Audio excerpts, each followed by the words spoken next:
សម័យបដិវត្តន៍ខ្មែរក្រហមប្រជាជនខ្មែរដែលបានចូលក្នុងចលនាបដិវត្តន៍បានដូរឈ្មោះឬប្រើឈ្មោះថ្មីដើម្បីផ្ដាច់ខ្លួនកុំឲ្យមានជាប់ពាក់ព័ន្ធជាមួយនឹងរបបមុននិងដើម្បីលាក់ការសម្ងាត់ពេលបម្រើក្នុងចលនាបដិវត្តន៍ឡៃស៊ីមគឺជាឈ្មោះដើមរបស់ស្ត្រីម្នាក់ពេលចូលបដិវត្តន៍ខ្មែរក្រហមក្នុងទសវត្សរ៍ទី70ឡៃស៊ីមបានប្រើឈ្មោះថ្មីជំនួសវិញគឺស្វាយបូឡៃស៊ីមកើតនៅភូមិអំពិលឃុំពន្លៃស្រុកព្រៃកំបាស់ខេត្តតាកែវនៅក្នុងរបបខ្មែរក្រហមឡៃស៊ីមបានឆ្លងកាត់ការងារជាច្រើន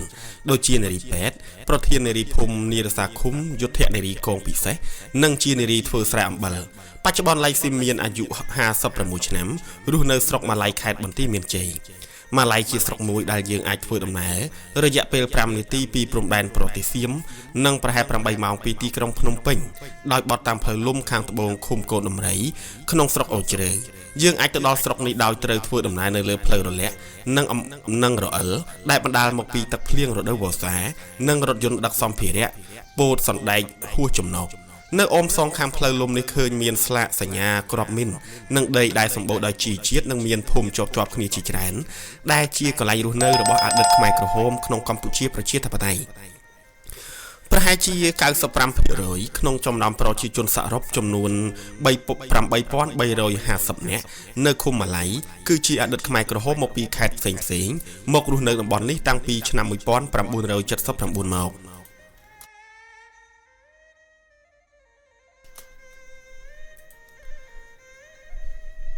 ចំណែកអ្នកខ្លះទៀតបានរត់ភៀសខ្លួនទៅរស់នៅប្រទេសថៃ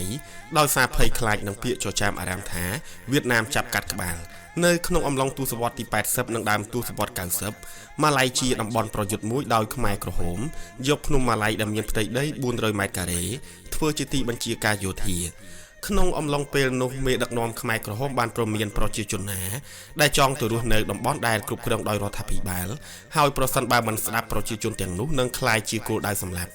រហូតមកដល់ថ្ងៃទី6ខែសីហាឆ្នាំ1997ក្រោមការដឹកនាំរបស់អៀងសារីប្រជាជនរស់នៅស្រុកម៉ាឡៃទាំងអស់បានចុះចូលជាមួយរដ្ឋាភិបាលនិងបច្ចុប្បន្នលោកទេពខុនណាល់អតីតទីប្រឹក្សារបស់ប៉ុល ពត ជាអភិបាលស្រុកកាលពីកុមារភាពឡៃស៊ីមបានចូលរៀននៅសាលាបឋមសិក្សាកំពែងហើយរៀងរាល់ថ្ងៃឆ្លៀតពីរៀនសូត្រគាត់តែងតែឆ្លៀតពេលទៅទិញពោតពីផ្សារព្រៃលវាមកលក់នៅក្នុងភូមិឡៃស៊ីមរៀនដល់ថ្នាក់ទី6សង្គមចាស់ក៏ឈប់រៀនហើយនៅឆ្នាំ1970គាត់ក៏ស្ម័គ្រចិត្តចូលធ្វើពេទ្យបដិវត្តន៍នៅឃុំកំពែងតាមការជ្រើសរើសរបស់អង្គការ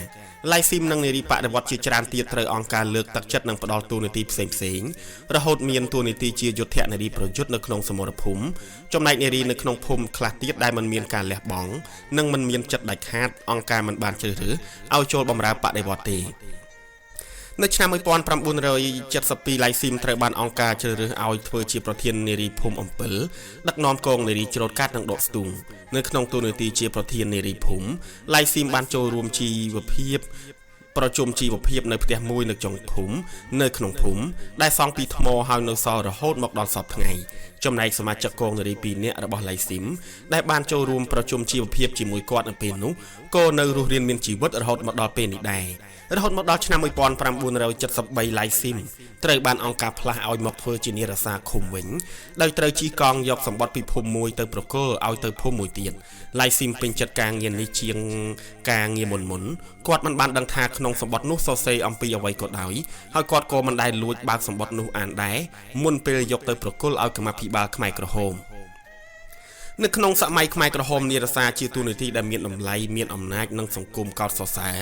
ហើយជាទូទៅអង្គការបានជ្រើសរើសក្មេងដែលខ្លួនទុកចិត្តឲ្យធ្វើការងារនេះរហូតមកដល់ពេលនេះឡៃស៊ីមនៅតែមានមោទនភាពចំពោះការងារដែលគាត់បានបំពេញមួយរយៈក្រោយមកអង្គការធ្វើការជ្រើសរើសនារីដែលមានឪពុកម្ដាយក្រីក្រនិងជាវណ្ណៈអធនឲ្យចូលបម្រើកងទ័ពបដិវត្តន៍ពេលនោះឡៃស៊ីមនិងនារីនៅក្នុងភូមិជាច្រើនអ្នកទៀតបានស្ម័គ្រចិត្តចូលធ្វើជាយោធាព្រោះឡៃស៊ីមមានឪពុកជាអ្នកធាក់ស៊ីក្លូនៅក្នុងសម័យសាធារណរដ្ឋខ្មែរចំណែកឪពុកម្ដាយឡៃស៊ីមក៏មិនហ៊ានជំទាស់នឹងការសម្រេចចិត្តរបស់គាត់ដែរពេលចូលដំបូងអង្គការបានបញ្ជូនឡៃស៊ីមឲ្យទៅហាត់បាញ់កំភ្លើងលូនក្រាបនិងវាឡើងទៅបោកគ្រាប់បែកដាក់ខ្មាំងនៅព្រៃក្មេងស្រុកកងពិសីខេត្តកំពង់ស្ពឺបន្ទាប់មកទើបអង្គការបែងចែកឡៃស៊ីមចូលក្នុងកងពិសេស101តំបន់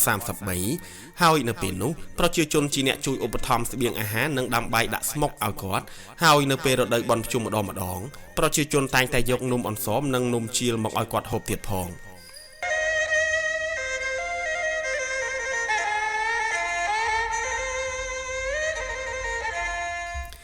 ក្រោយពីហាត់ក្បួនយោធាចប់មេបញ្ជាការកងវរៈឈ្មោះហ៊ីមបានបញ្ជូនឡៃស៊ីមឲ្យឡើងទៅវាយនៅសមរភូមិពេជ្រនិលដោះកញ្ចោមហាសាំងនិងត្រពាំងក្រលឹងដោយភាគច្រើនយោធារបស់គាត់ទទួលបានជ័យជំនះប៉ុន្តែមានពេលខ្លះឡៃស៊ីមក៏ទទួលបរាជ័យនិងរត់ចោលសមរភូមិដែរដោយបន្សល់ទុកយោធាស្លាប់និងរងរបួសជាច្រើនទោះបីជាកងរបស់ឡៃស៊ីមទទួលបរាជ័យយ៉ាងនេះក៏ដោយក៏មេបញ្ជាការមិនដែលស្ដីបន្ទោសឲ្យគាត់ដែរហើយពេលនោះដោយសារអង្គការគិតដល់វីរភាពយោធាទើបតម្រូវឲ្យយោធាទាំងអស់ដឹកនាំកម្លាំងប្រជាជនទៅសែងយកអ្នករងរបួសនិងសាកសពមកសមរភូមិក្រោយសាកសពយោធាទាំងនោះត្រូវខ្មែរក្រហមវះពោះច្រកអំបិលកុំឲ្យស្អុយរួចដឹកមកស្រុកកំណើតដើម្បីឲ្យបងប្អូនធ្វើបុណ្យមិត្តនារី2នាក់របស់ឡៃស៊ីមជាមិត្តភ័ក្តិនឹងរស់នៅក្នុងភូមិជាមួយគ្នា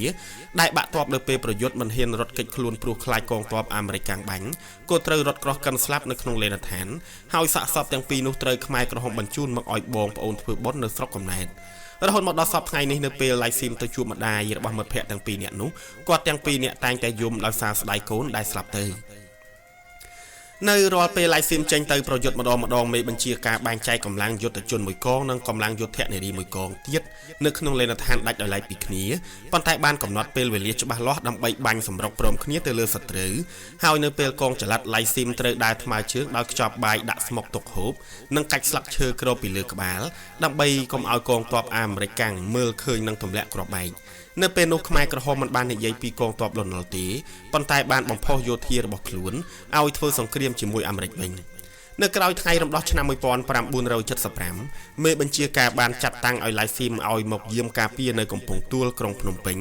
ប៉ុន្តែគាត់មិនដឹងថាមកយាមការពារអ្វីនិងនៅទីតាំងត្រង់ណាច្បាស់លាស់ដែររហូតដល់ឆ្នាំ1976ទើបអង្គការដកគាត់យកទៅនៅកងនារីធ្វើស្រែអំបិលនៅខេត្តកំពតវិញនៅទីនោះឡៃស៊ីមត្រូវធ្វើការរហូតដល់យប់ជ្រៅទើបឈប់ដោយសារឡៃស៊ីមបែកពីឪពុកម្ដាយតាំងពីអាយុ15ឆ្នាំនិងខ្លាចឪពុកម្ដាយព្រួយបារម្ភគាត់ក៏បានសរសេរសម្បត្តិមួយច្បាប់បញ្ជាក់ថាគាត់នៅរស់ហើយសរសេរការនៅលើខ្នងសម្បត្តិថាឡៃស៊ីមឬស្វាយបូផ្ញើឲ្យឪពុកឈ្មោះស្វាយមួយនៅភូមិអំពិលឃុំពន្លៃពេលមួយប្រធានកងនារីបានជ្រើសរើសនារីជាច្រើនអ្នកដែលមានសមត្ថភាពធ្វើការងារកសកម្មនិងអង្គការទុកចិត្តឲ្យមកទស្សនកិច្ចនៅក្រុងភ្នំពេញនិងមើលកុនឯកសារអំពីនារីស្រែអំបិលនៅរោងកុនចេនឡា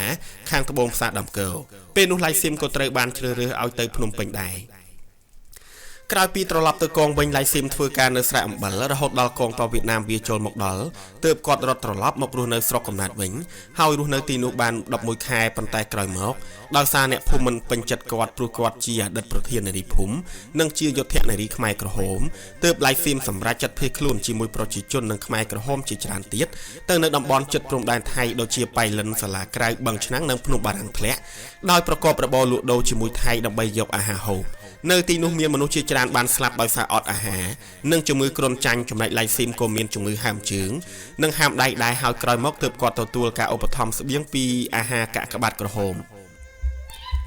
នៅពេលថ្មីនេះដោយសារឡៃស៊ីមមានការនឹករលឹកឪពុកម្ដាយឪពុកឈ្មោះស្វាយមួយដែលមានអាយុ84ឆ្នាំហើយទើបយើងនាំគាត់ត្រឡប់មកលេងភូមិកំណើតវិញនៅតាមផ្លូវធ្វើដំណើរឡៃស៊ីមមានអារម្មណ៍សប្បាយរីករាយនិងរៀបរាប់យ៉ាងក្បោះក្បាយពីប្រវត្តិការងាររបស់គាត់នៅក្នុងរបបខ្មែរក្រហមប៉ុន្តែប្រជាជននៅក្នុងភូមិមិនពេញចិត្តនឹងការងាររបស់គាត់នៅសម័យខ្មែរក្រហមនោះឡើយប្រសិនបើឡៃស៊ីមរស់នៅក្នុងភូមិនេះប្រជាជននឹងមើលឃើញថាគាត់ជាប្រធាននារីភូមិនិរសាយុទ្ធនារីហើយគាត់ខ្លួនឯងនឹងមានការរង្គៀសចិត្តនិងអៀនខ្មាស់ពីអតីតកាលដែលគាត់ធ្លាប់ធ្វើ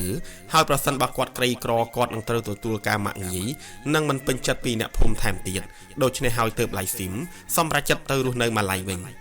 រឿងរ៉ាវរបស់ឡៃស៊ីមបានឆ្លុះបញ្ចាំងពីការផ្សះផ្សាជាតិសំណួរមួយសួរថាតើឡៃស៊ីមដែលបច្ចុប្បន្នរស់នៅស្រុកម៉ាឡៃនោះអាចផ្សះផ្សាជាមួយអ្នកភូមិបានល្អជាងដែរទេឬមួយឡៃស៊ីមមករស់នៅក្នុងភូមិវិញដែលត្រូវទទួលការមាក់ងាយហើយក្រោយមកទទួលបានការផ្សះផ្សានោះ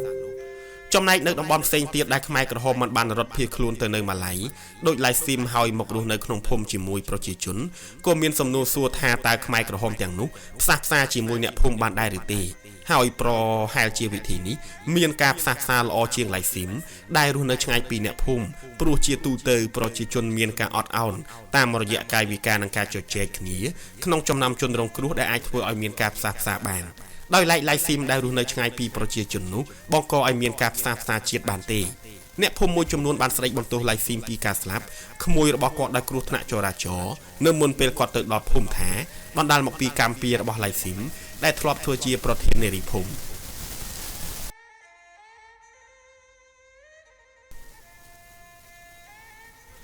ប្រជាជនមួយចំនួនទៀតបាននិយាយថាប្រសិនបើឡៃស៊ីម